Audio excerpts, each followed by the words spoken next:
Welcome to Exploring Sovereignty with Elizabeth, and guest co-host Kelly Wagner from the Being Curious show is on with me today, and we are interviewing Maureen Higgins from Wings of Freedom. On this show, we are exploring and talking with heart-centered thought leaders who are curious and conscious, and Maureen is definitely one of those.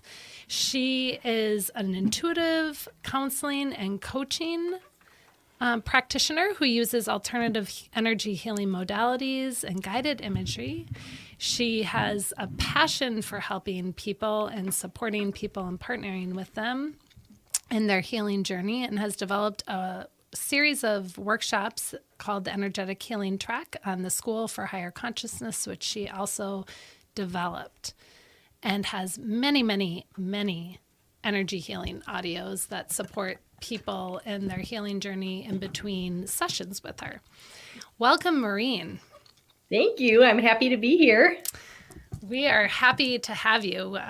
Both Kelly and I are so grateful for all the work you have brought forward in the world and how much it has supported our own healing journeys, and the graciousness which you have taught those the modalities to us and many, many others. So thank you.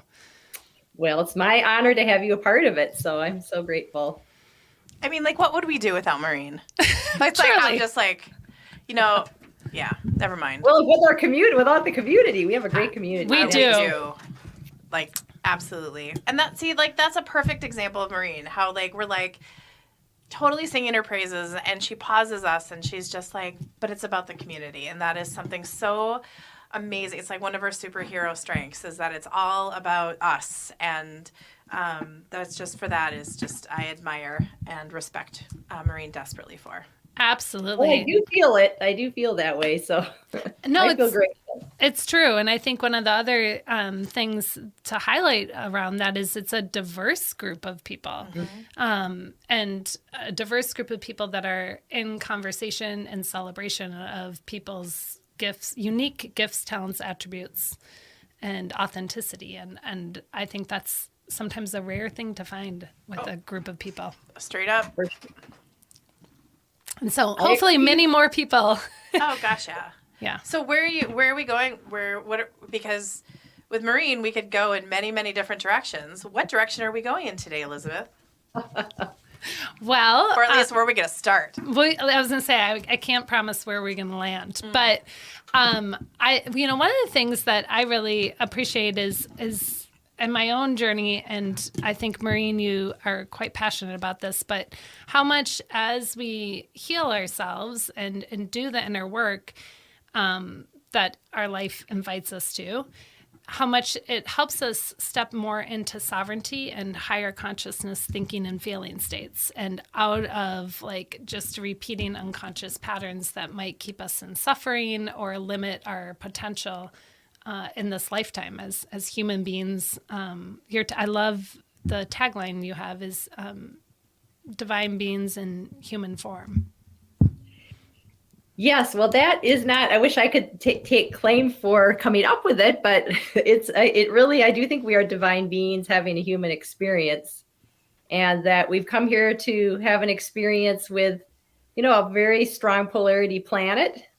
And we are learning from all the different limitations here. But I do believe that we're in an era where we can move out of it and move out of these heavier, burdensome, kind of less free states of living or consciousness. And by working on ourselves, letting go of the past as we know it, coming into new beliefs, new attitudes, etc., that it frees ourselves up so we can move back to our divine nature, which we all have, no matter who we are. Absolutely. And that, like, that inner light is so bright. And I think oftentimes, and I know I have, I'll own it. I might forget about that inner light and think I'm my condition, or think I'm my situation or the problem I'm trying to navigate. And then it's like, if I can just pull back and kind of get into a witness stance and start to observe and notice myself, and reconnect with that divine light within, it's like, oh, it gives me a different perspective.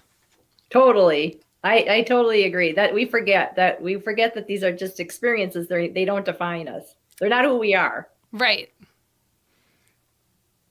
What do you think, Kelly? Well, I like, oh my gosh, like, right? I like, seriously? And then playing with the layer of, we chose to incarnate now. We chose our parents, our birth parents, or if we're adopted or whatever. So we chose the situation as this learning. And what I always see, because I'm very visual, is it's like a spreadsheet or a checklist. And we're here, we're like, okay, before it's like as Maureen says, we're a troupe of actors, and we all decide to come down and incarnate with these learnings. And I almost look at it. Okay, side note, when you see those commercials that you could tell in the idea room or the brainstorming session seemed really great on paper, but then they shot it and it was just like, oh, sometimes that's like in life. It's like we were up there with this troupe of actors and like, hey, I'm going to sign up for this, and this. And now we're living it going, oh my gosh, why did we do that? Okay. But well, yes, our souls are trying to learn it. And we came down to, I think a lot of us signed up to do a lot in this life, and our checklist is very, very, very, very large, and it's like, woo, okay, here we go. It was smart for us to do it, I think, in this era, because when you look at it, I love it. It was like, we weren't able to work through anything before. Yeah. We'd be tortured or killed, due to kind of the setup. And I know some of the world still has that, but there are parts of the world where you can actually think a little differently, and get in. Move into something different. I mean, we still have a lot of limitations on what we can think, in our world. Totally. But it's a lot better than it used to be. And that's the whole point, is we're here to free ourselves up. But I agree with you, Kelly. And I see us too as, like, before we're born, we meet with, let's say, a council of souls that are close souls to us. Perhaps some of them are even us in a much advanced, more lifetime. If you look at time doesn't exist, and we decide who we're going to spend our time with here to help us. And we also have like an astrology chart of influences. Our ancestors influence us. Probably 40% at least of what we're going through are repeats of what our ancestry has gone through. Mm-hmm. We have all the lifetimes that we've been in, that there's certain ones that we pick to resolve. So those are influences. And then of course we have the collective that influences. So we probably only have about 20% of our own current life that's influencing us. The rest of it is all these other influences that we have. So we're in a good time to clear that up for not only ourselves, but for our ancestors and the collective itself. So it's really exciting.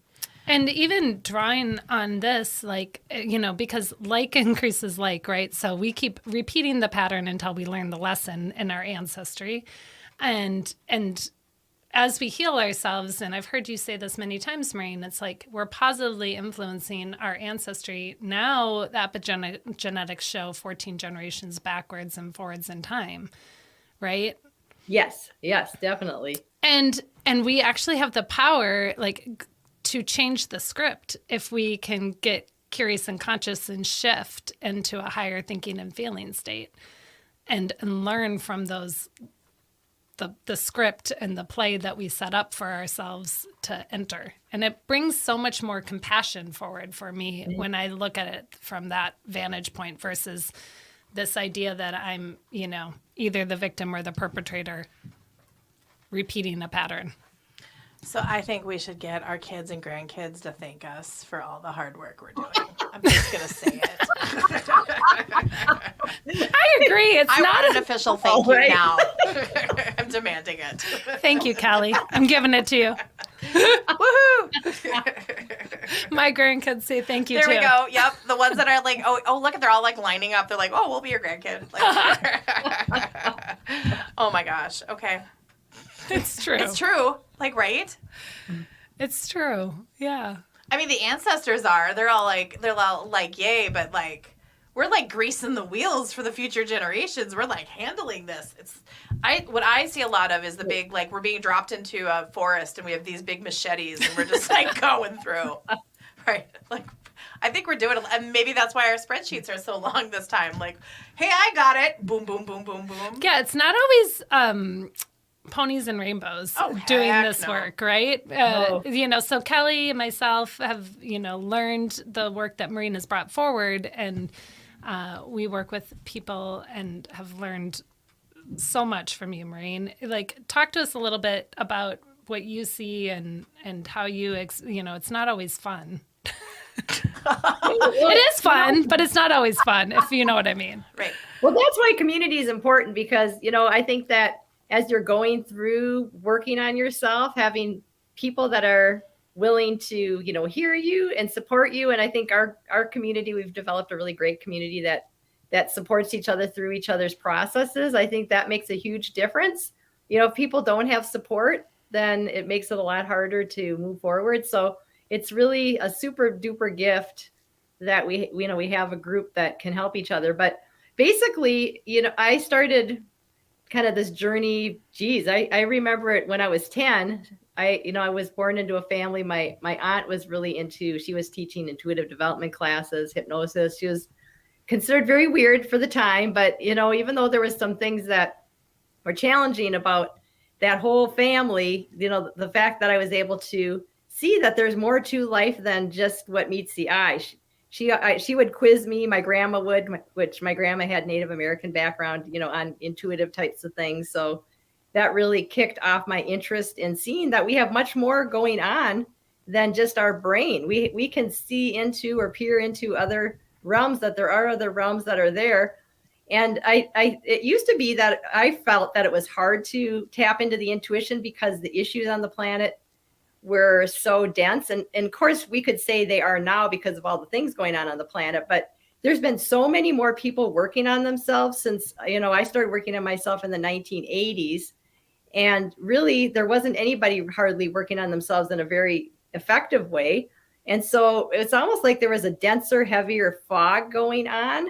And even though it may seem intense now, it's because we've cleared so much, of our own current issues and the ancestry and so forth, that we can do more than we could before. So everything is faster. So like, for example, anybody that comes into my office to work on any trauma or family patterns, etc., it's faster than when I worked on it in the 80s and early 90s, because all of you have done your work and it's lifted up the vibration enough where you can do it more easily. So it's really exciting to see how, and everybody's looking at things differently. People are open to their intuition. When I started the business in 1998, everybody thought, how are you going to make this even a business? Because I finished my master's with, wanting to help people with trauma and recovery, which now I work with a lot of different things, and doing it in a different way where it would actually release things from your mental, emotional, and physical body was not considered something that people really did much back then. People thought it was a little strange and so forth. So now people are very accepting for the most part. People know that things are in your body and that you need to let those things go. So I think we've made great progress despite it not looking like it all the time. You have truly been a pioneer in this. I mean, to use so at 10, you're starting to, you have resource and someone who's supporting you on your intuitive path. And then how did you decide to go to grad school for trauma and recovery? Well, I actually started working on my own trauma, and I thought, at one point I wanted to name my company Transcending Trauma, and all my clients said no. They're like, we never would have come to you. They're like, it is what we do, and we're grateful, but we wouldn't have come to you if that was the name. Go ahead. Well, right, because people don't always know that they have trauma right away too. So typically as you're working on yourself, as like as you're doing, like when I do energy work on people, and sometimes we'll do guided imagery. A lot of times we'll do guided imagery to get into what's going on with the body. People might start coming up as a remembrance of things that happened to them. Mm-hmm. But the main thing we want to do is just clear it from the body. You don't have to go through all the nitty gritty of a person's trauma to clear it from the body. Although some people tend to need to do that and other people not so much. Some people need to know more than other people about what happened.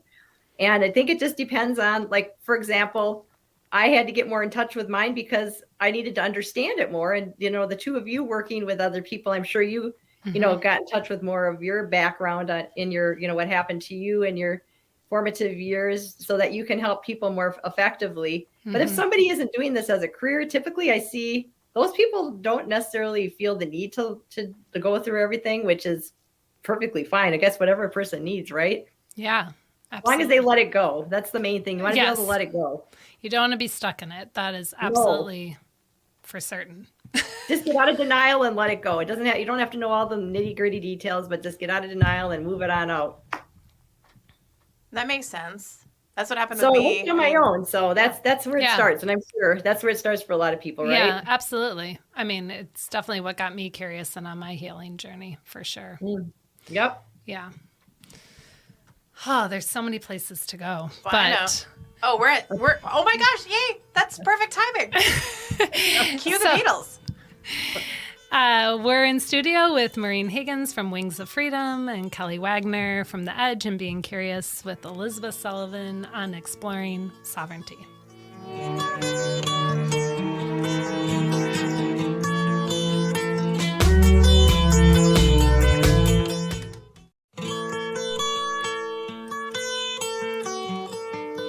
This is Exploring Sovereignty with Elizabeth and guest co-host Kelly Wagner from The Edge and Being Curious with a heart-centered thought leader, Maureen Higgins from Wings of Freedom, who also developed the School for Higher Consciousness.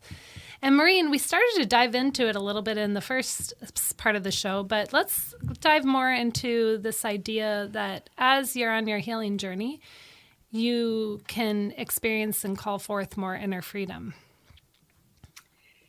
Right. Well, thank you, Elizabeth. I do believe that, we come into a lifetime and we inherit all these different issues from our ancestors. We come in to resolve different lifetimes. We have the collective beliefs and attitudes. And then basically it can tie us up. Sometimes it even energetically, just as a vision, shows me that people are tied up. And I think we all in a sense can be tied up with all these different things that are not us. These beliefs, these things that are expected of us that perhaps aren't even healthy for us. And that we don't always even stop to think, is this really good for me or isn't this good for me? It's like we swallow it whole.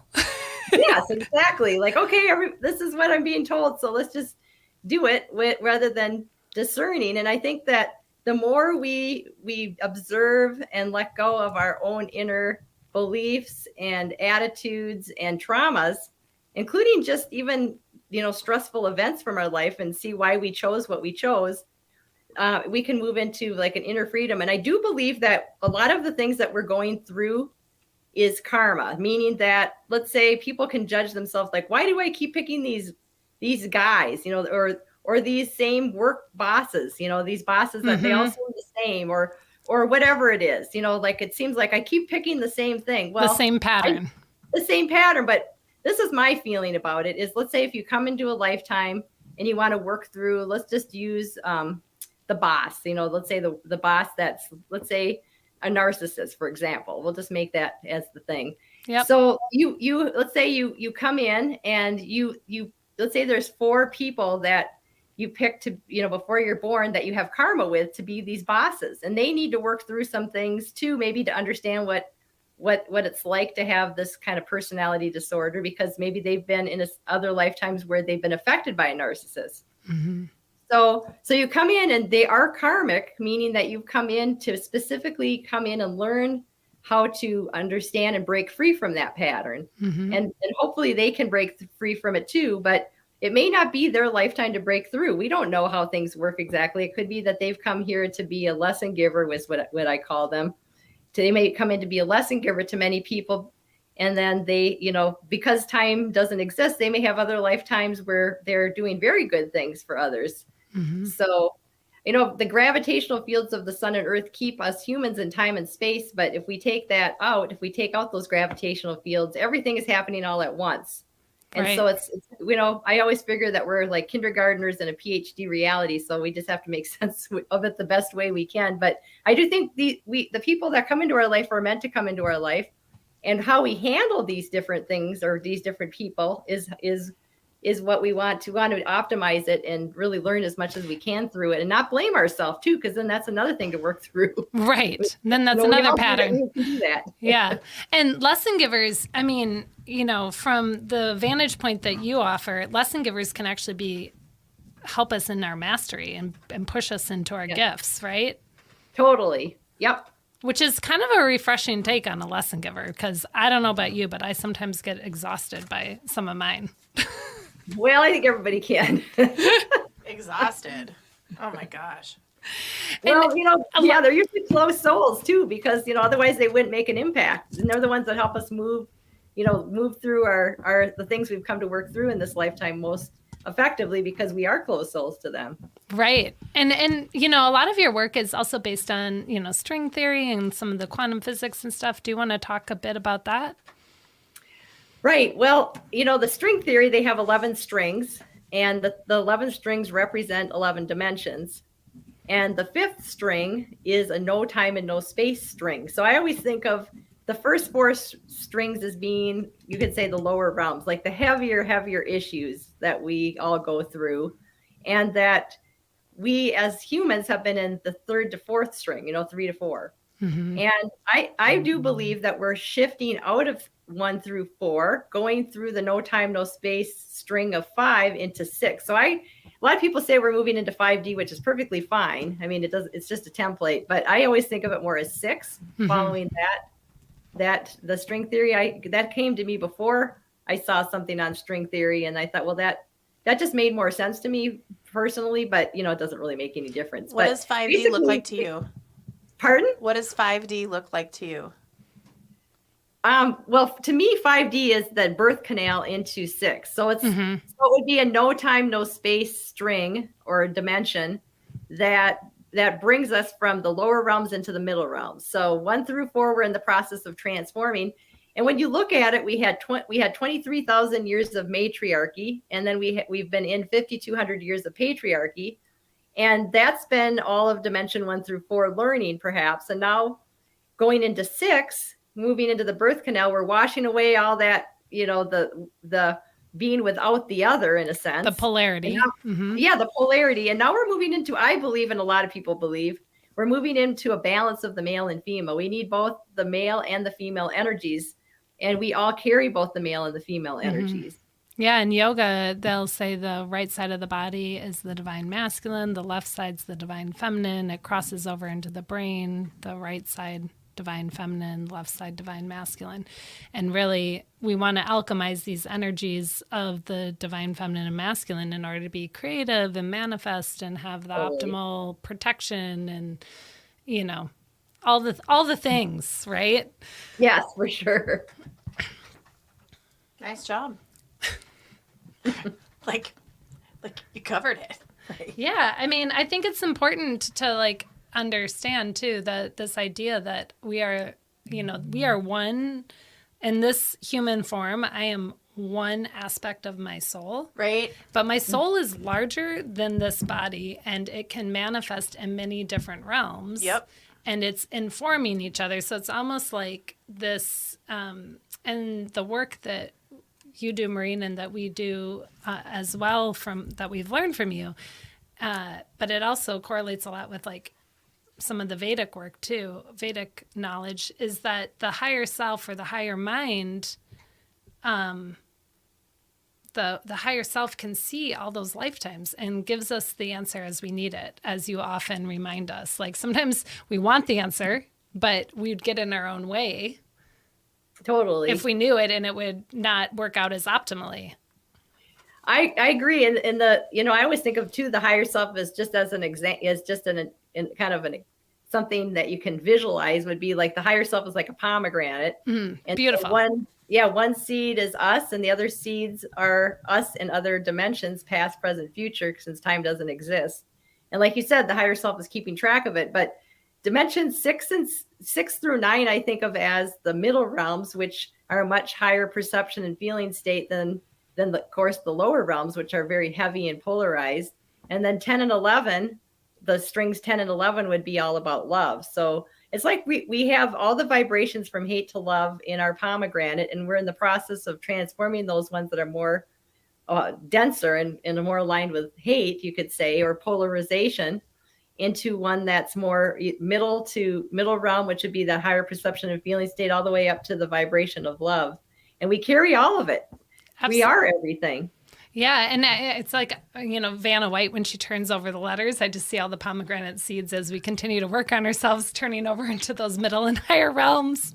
Can't happen soon enough, but...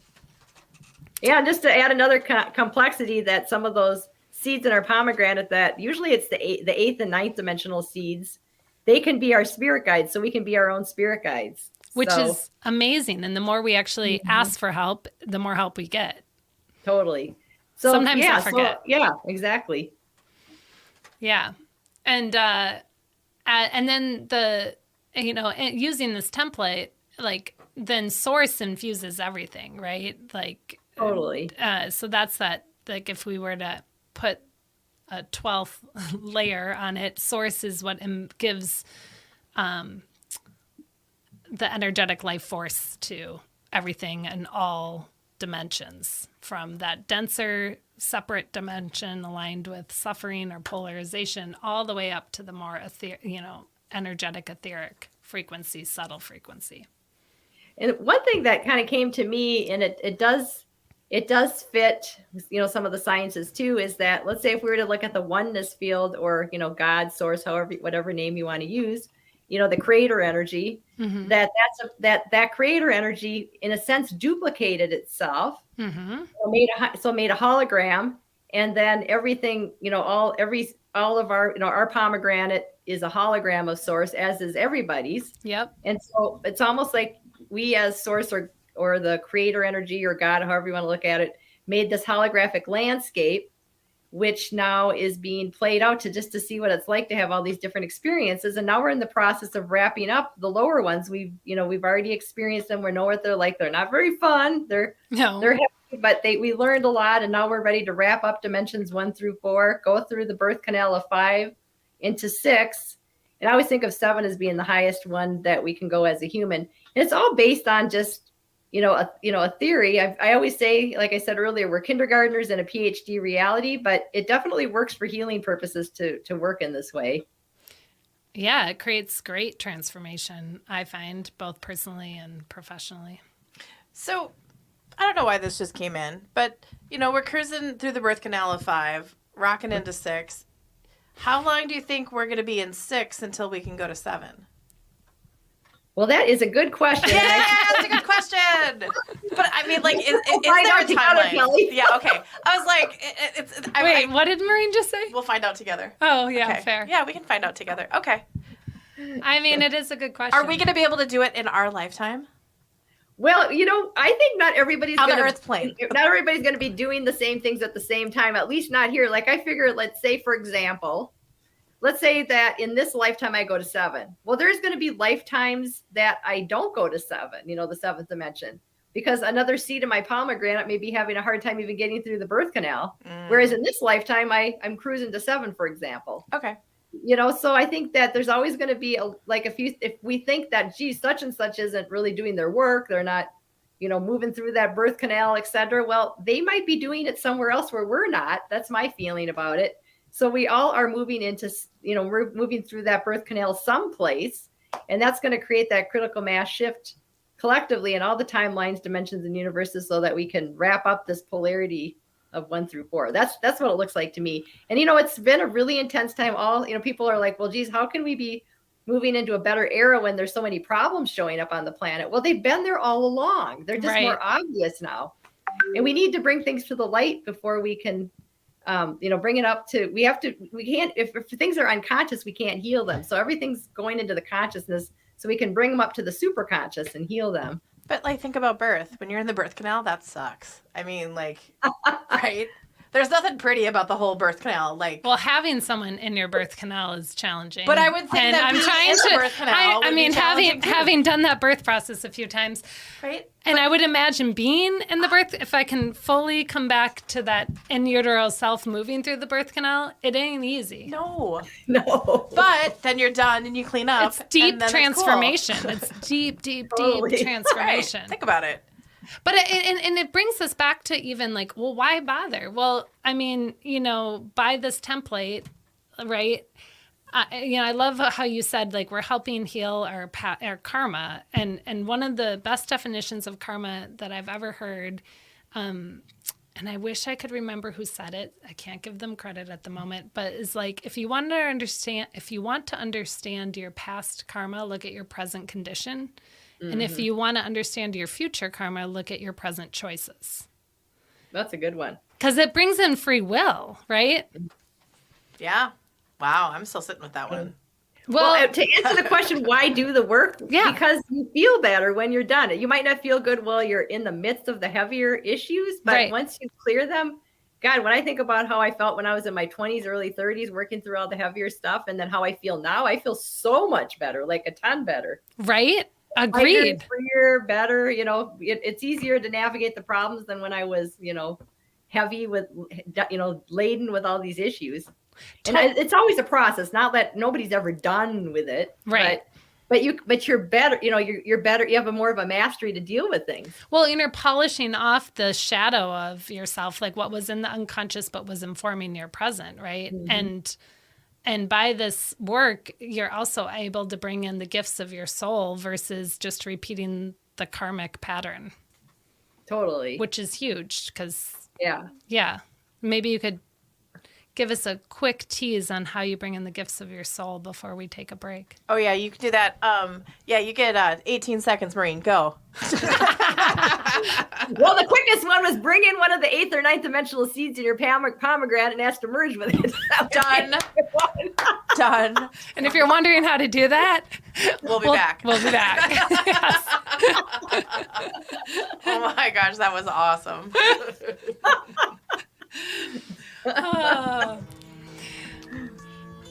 This is Exploring Sovereignty with Elizabeth and guest co-host Kelly Wagner from the Being Curious show and The Edge, and we are hosting the brilliant Maureen Higgins from Wings of Freedom and School for Higher Consciousness.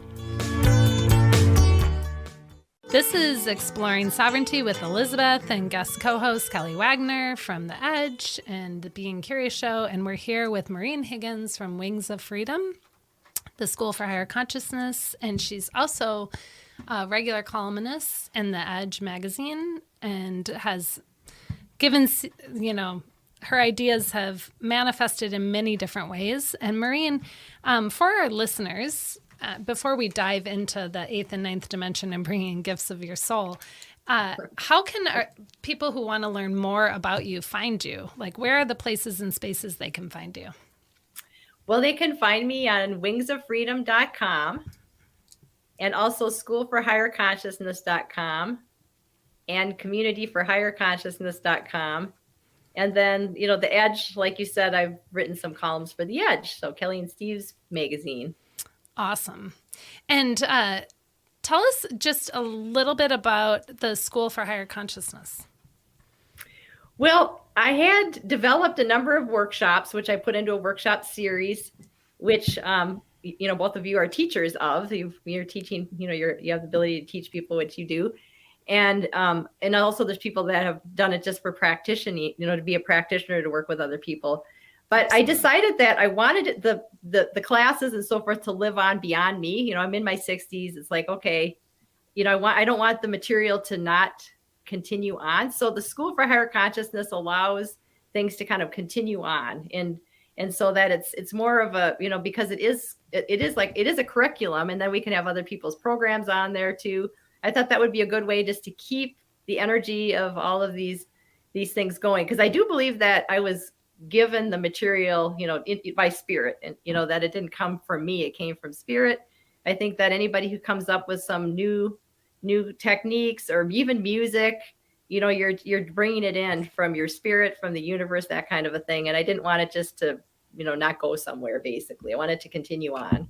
Well, and what I love about the school and the practitioners that are a part of the community and the collaboration is you can take a curriculum that Maureen designs, and through your lens or some of the other practitioners' lens, the experiences are totally different. Mm-hmm. So it's grounded in this beautiful material, but then you can put your own experiences and help. And also, to become a teacher, Maureen asks that someone goes through this cycle 3 times. So that's a beautiful experience to be able to have learn from Elizabeth or learn from another practitioner. And then if you want to teach it, your last one is through Maureen. So you really can kind of go back to the purity of where it was coming in, Absolutely. which I really, really enjoyed thoroughly. Absolutely. It's been a great... There's only 2 classes that you have to do 3 times: the disconnection from the collective shadow and cellular activation and ancestral and other lifetimes. All the other ones you do twice and you don't have to do with me. So it's just Thank those you. 2. Those are the meat and potatoes of the workshop. That's okay. Those are the ones I'm teachers in. I apologize. No, but that's great. Okay, just 2 first. 2 first for the more advanced. Those are for the more advanced. Yeah, well, they're the meat and potatoes of the whole thing. Yeah, and I will say, being having the opportunity to be a teacher of it, every time I teach, I'm always learning at a deeper level. And you? No, not you. I'm gonna be mocked. You're not mocked. Oh, I love it. You're always percolating with ideas. And what about this? And what about that? Your curiosity is fantastic, and it's enjoyable to go through that. Because you ask the questions that I sometimes don't even think about, and then you ask the question, I'm like, oh yeah, but then what? No, it's great. Don't worry about it. Well, thank you. You're not being mocked. You're being honored. No. Thank you, Kelly. Thank you. My curiosity is a bit insatiable, and I've had to learn when it's coming from something that's going to help us move forward, and or coming from past traumas. Sure. And as I've healed those past traumas, I feel like I've gotten more skillful with my curiosity. But I do ask questions, don't I? I'm seeing. Well, that's what we love about you. You're very, you're very articulate too, which is great. Well, thank you. That's why you needed a radio show. That's right. I just love talking to people as well. Yeah, so the School for Higher Consciousness. Sorry. Well, go to, I don't know why, the creating sacred spaces. I think there is something really powerful with that as well. Yeah, and how much that element gets supported by positive energetics. Well, creating sacred spaces, part of it is something that's not mine. It comes from ancient Egypt. It's a way to create sacred space using the Star of David grid. Like, you use stones to set up a grid, and it's a way to keep your house or your workplace clear. It's hard to explain the whole thing, except for the Star of David is about bringing heaven on earth, and then there's a way to lock your intentions and to keep your space clear using that Star of David grid as a lock-in system, so to speak, that helps the whole house or the whole workplace stay clear. I developed something based on that. That's my own technique, that I call the encrypted Star of David, where you don't need to use stones or a grid. You can place it under your house or workplace to keep things clear. And so that one is nice because you don't have to work on buying stones, keeping stones going. Like, for example, you need little stones for the creating sacred spaces to set up this Star of David grid. And if you have little kids, they might put it in their mouth, or if you have an animal, they'll knock it out. So basically the Star of David is the whole formula for it, along with intentions. And by using those 2 together, the intentions are, you could say, permeating your space, keeping it clear and sacred, with the Star of David locking it in and allowing it to stay there without like piffering away. And, if you just put the intention, it goes away pretty quickly. But if you have that lock-in system, it keeps going and going and going, if that makes any sense. It does. And just for our listeners, Creating Sacred Spaces is one of the classes in that energetic healing track on School for Higher Consciousness. And it's a it's a 5-hour course. So it's typically a one day workshop, depending on how someone teaches it. But it's one of the entry level ones, and it's a beautiful way to make the space feel can be at its highest potential and hold those higher frequencies aligned with love, so that us as humans can manifest more aligned with love. I can always tell. I do the crystals. I can always tell when the crystal's off or a cat did something with it. And you have people walk into your house and they're like, I don't know why, but it just feels so good in here. Right. Yep. And then I end up doing both, encrypted and stones. Okay, there we go. See? 2 first. 2 first. 2 first. Today's show is brought to you by 2 first. That's right. Yeah, but I think one thing that I am just, again, one of many things I'm super appreciative is your generosity and your commitment to receiving, the information that you're given. And you've been such a dedicated transcriber and generous teacher and sharer of the experience so that many can benefit.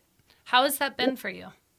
Well, thanks. Thanks for using the word transcriber because I do consider myself a transcriber. Like I see it and I write it down. That's my role. It's a big role. It's a big role. Other people might see it and not write it down. So thank you.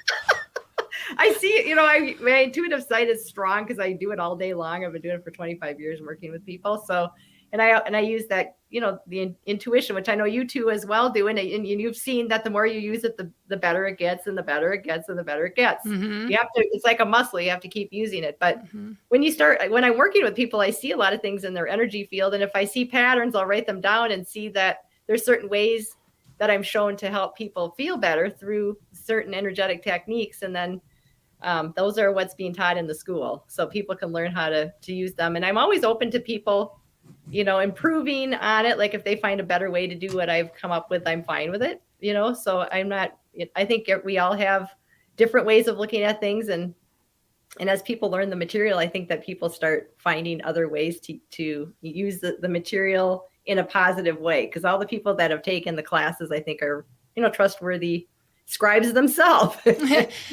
Well, yes. Yeah, that's been my experience. And that it continues to grow a community of people. And I think one of the things that it also supports is people using their intuitive gifts, which I think, at least in my experience, and curious what Kelly and you think, but the more we tap into our intuitive gifts, which we're always using, sometimes just unconsciously, but the more conscious and more intentionally we do it, we step more into our sovereignty, more into our authenticity and freedom, because we're checking in with that part of ourselves that might give us a hint or guidance on like, hey, don't take a right, take a left, and you avoid a car accident, or hey, don't eat that, eat this, and you avoid feeling bad, digestively or whatever. It's true. Using it in your everyday life is important. Mm-hmm. I've been seeing myself lately as a big Swiss Army knife. I don't know why. Tell us more about that, Kelly. Okay, so here's the deal. It's funny. Like I used to get so frustrated why I'd just be curious about all these different modalities, and I love to sample and I love to play.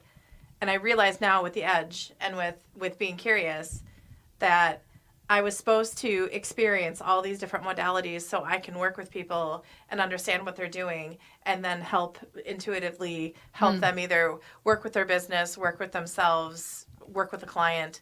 It's so interesting. But a Swiss Army knife is great when you're getting yourself out of something, but it's not like the best screwdriver or the best knife, but it's enough that can kind of, enough to do what you need to do.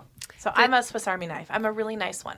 I think I want to bedazzle. Color? I don't know. I was thinking stainless steel, like really, really pretty, or like silver, but now I'm thinking I should bedazzle some of it just for the diamond light. Yeah, well, just a tip for listeners: if you carry a Swiss Army knife and you go camping and you leave it in your bag and you try to go through security, they'll take it. Yeah. So don't. That's happened to a couple of my kids accidentally, not intentionally. Just like went on a camping trip, forgot to fully unpack their bags, and you lose your beloved Swiss Army knife. So we don't want to lose Kelly. No, we can't. Okay.